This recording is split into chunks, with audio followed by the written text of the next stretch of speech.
We recording? Okay. Okay, everybody. Sarah from Sarah's Flowers and Gifts. So I wanted to bring you to my house to show you how I do my spruce pots, and I have a camera assistant today. So if you hear her giggling every once in a while at how I'm doing, that's, yeah. So if you watched our video the other day, or if you didn't, I'm going to go back over a few things. So my outdoor pots are just heavy cast plastic. I fill them with sand and then we put water in them. So if you have a pot that you're not sure how it weathers over the winter, if you've never let it outside, I don't know that I would recommend it for a spruce pot. Or if you have one that you're worried about damaging, you can also make your spruce pot in an ice cream bucket or another container and drop it inside this container. I'm just always a little careful because as the sand gets cold and hot, it shrinks and expands and it can crack your pots. I've never had that happen with mine, but it's not to say that it couldn't happen.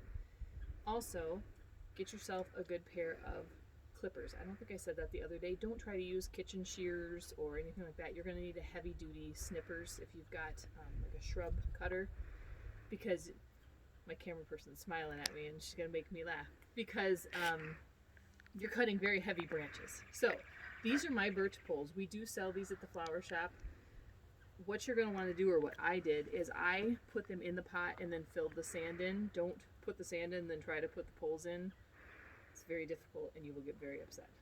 So they're in there pretty good, and then the greenery is going to go around them. But yeah, we do have birch poles in the flower shop. I think ours are 4 foot. These are a little bit longer, but you can certainly build up the bottom of your pot.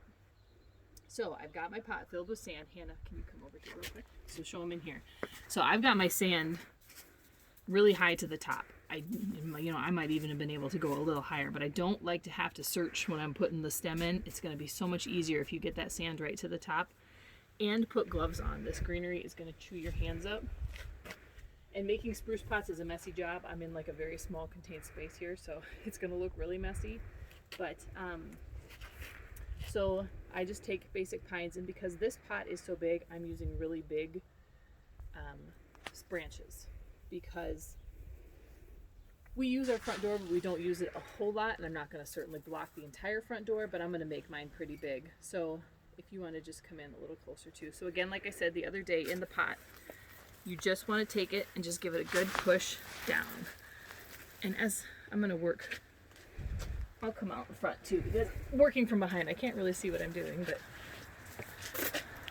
so I like to use the bigger, kind of bulkier branches in there first, because it fills out. And see, you've got to push a little good to get it in there. It takes a little muscle. And so you just want to come in and give it a nice, good push.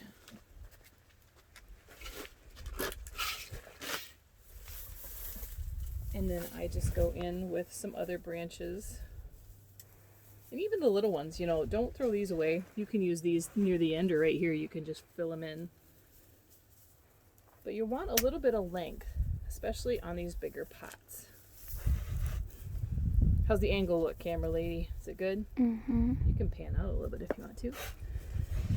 And so I just keep filling in again. And this one, I've got it up against the railing, so obviously I'm not so concerned with the back side. The greenery does come up to the back, but I'm not worried about making it look super full and beautiful in the back, because nobody's going to see it. And so, that was what? How many branches days? 1, 2, this was 3 branches. And it's already, you could technically stop right there. I like mine a little fuller, so I'm going to go a little bit more. But the greenery does go a long way. So yeah, I think this is branch number, 4 or 5. And again, just stick it right down in. And what we're going to do when we're all done is we're going to fill this with water. So that's going to help solidify that when it freezes, and it will kind of lock these stems in place. I've never really had a problem with the stems coming out, but I'm also shoving them very far into the sand, so it gives it a nice solid base.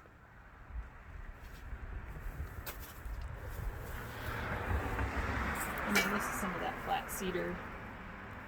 It drapes really nice, so I try to use that kind of towards the outside. Give it some nice size.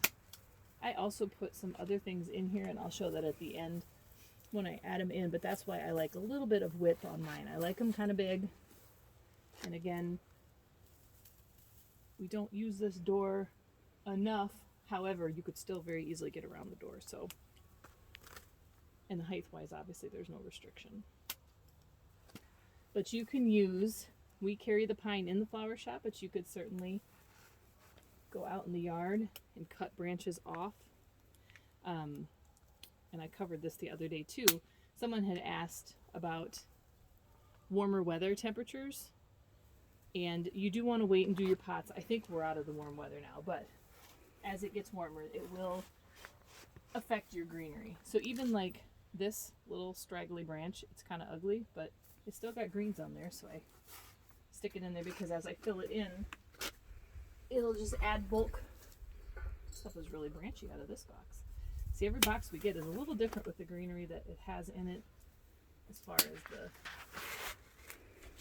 size and the weight. So yeah, I mean, what am I at, like 7 or 8 branches, and that's pretty darn full. How does it look? Is it beautiful? Yes. Okay, so on mine, I have bells that I do, and so you could wire these. I just drop them down my birch branches. I do not, unfortunately, carry these bells in the flower shop. I believe I got these at like Michael's. But I bet if you looked around town, you might find a great local business that has them, or if you have bells or something, even anything you've got around the house that's old Christmas decorations or something you just don't have space for. If you don't care if it gets weathered, definitely consider using them in your spruce pots. And then I also, so if you took a look at the bow tutorial I did the other day, so I just have a bow here, and I had talked about using something to stick it in the pot with. So this is just a stick from one of my branches because I needed something substantial, so I use that. I wire my bow to that, and then again with the bow, you really want to get it down in there because the bows don't have a lot of weight to them. So in the winter weather, they are gonna fly away if it's too windy. So I also, and these I do wire on. I have the wire, so I just got some natural looking stars, and I'll wire them right to my greenery.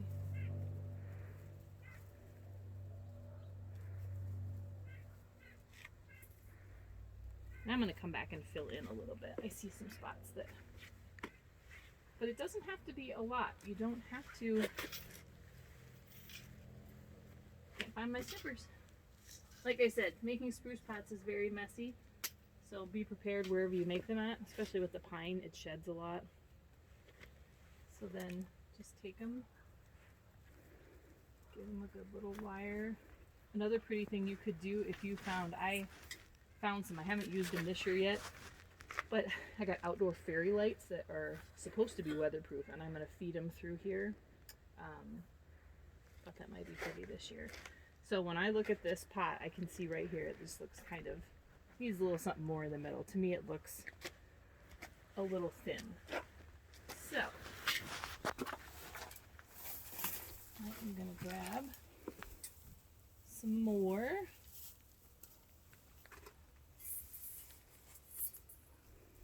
I might have to move that star just a little bit, but yeah, just and kind of reach down in there. And that's why you want the gloves and probably long sleeves, because the pine will chew your fingers apart. So I'm going to step down here. You can stay paying down that and look at it. So when I look at this, that spot over there just kind of, this is when you get to be like Edward Scissorhands. That spot just looked a little too thick for me. But I really like it when the stuff kind of hangs out the bottom. So I'm going to add, really get down in there. And that's why, again, you want that length, because you're going to be shoving this pretty far in. How's that? And there you go. And like I said, and I think I just said it here too, the pine is very forgiving. It fills out a lot. You know, when you're doing a flower arrangement, if you put a flower in a weird spot, it kind of sticks out like a sore thumb. But with the pine, it just kind of is full and lush. So I also had said the other day that I take Christmas ornaments and I pop the little ornament hook top off, and then these are just flower like card picks. I would probably suggest using something a little stronger, but for me, I just used the cheap thing that I had, and I glued them in there. And so then you can just take them and stick them right in. Now they need to be a little longer, obviously. And of course, as with anything, we had a whole box of these, but we can't find them. They are somewhere in the basement. And do you ever have that happen at your house? Because it happens all the time. So I will find them, I'm sure. But just go ahead and stick those in, and then that adds just a nice little bit of color. And I also, like I said too, somebody wrote hi on my flower pot. I wonder who did that. If you have a big pot like this and you don't have the birch poles, or you want something like this at a lot of height, go get a little mini Christmas tree. I see Bushel in a Peck had some smaller, they look to be like 4-foot trees, maybe 3 foot, 3 foot, 4 foot, 5 foot. Trim the bottoms off so that you have a nice base to stick in, and then stick that in and fill it with sand. You can also use dirt. I find dirt's a little harder to get the stems in, especially if your dirt's been sitting there since spring and it's gotten real clumpy and it's been cold, so it's probably going to be a little bit frozen. It's a little more difficult to maneuver. That's why I suggest sand. Norby's has tubes of sand. I think they were $3 for like a 40-pound tube, and it took 2 tubes to fill this pot. And that pot is what, probably 3 foot, and that pot was empty all the way to the bottom. It did have a rock in it just to keep it steady. If you're using birch poles, they are very top heavy. I would suggest a lot of sand, because it's not uncommon in the wintertime to have this blow over in a really strong winter storm. And if the weather turns cold and stays cold, these stay nice. And I mean, I keep them out here pretty much through, you know, we usually have like a nice warm break in February at some time, and I'll come out and take them off, but they'll usually stay pretty good. So, and again, just keep adding whatever you've got. And again, like I said, that only took, what, not even 8 branches, and they were big size branches, and that's a good size pot. I also, because I've got it up against the railing, I'm not super worried about that side. I mean, if somebody's going to climb over there and look and critique the side of my pot, then poo-hoo to them, right? But you know, and if, give them a tug. You see, these are in there pretty good, and if they pop out, you know, then I would give them a stick back in. But I'm giving those a pretty good tug, and they're not coming out. So what I will do now is I will go get a bucket, and I will fill this with water and soak that sand really good. And I will actually do that a couple times, because there's so much sand in there, it takes a while for it to get nice and saturated. And then that is ready to go. So I'm going to do the rest of my pots here, and I'm going to do my wheelbarrow that I have in front of my tree, and then I will post pictures of those in the comments so everyone can see, because hopefully I will find my extra box of decorations that I'm sure my children put away last year and now I can't find. So, if you have any questions, obviously hit me up in the comments. If there's anything you want to learn how to do, or something I skipped over too fast, let me know, and I can go through it again for you in another video. But there you go. I mean, that's pretty simple, and it's a pretty big statement piece, you know. That, again, like I said, took 7-8 branches of greens, 3 sticks, 2 bells, 2 stars, and a bow, and bada bing, you got a beautiful piece for the winter time. And also too, and I will show you, I don't think I have them here with me, we have a red dogwood branch that we cut off our bushes in the back. Look around your yard. If you have sticks, if you have, you could, you know, it doesn't have to be birch logs. These can be, if you have a tree or you know somebody, these could be natural branch limbs. Spray paint them white if you want that kind of look. Spray paint them white and hit them with like a little bit of brown if you're super creative. Just because, you know, if you don't have birch, you can certainly use anything else. I mean, any type of stick will work. You could even, if you want to look over here. So we have various evergreens in our yard too. I've even kind of trimmed off of them in the past and added a little bit of evergreens. You could certainly trim your own and you'll have beautiful pots. So that's what we got. So hope you guys have a great day. And cut.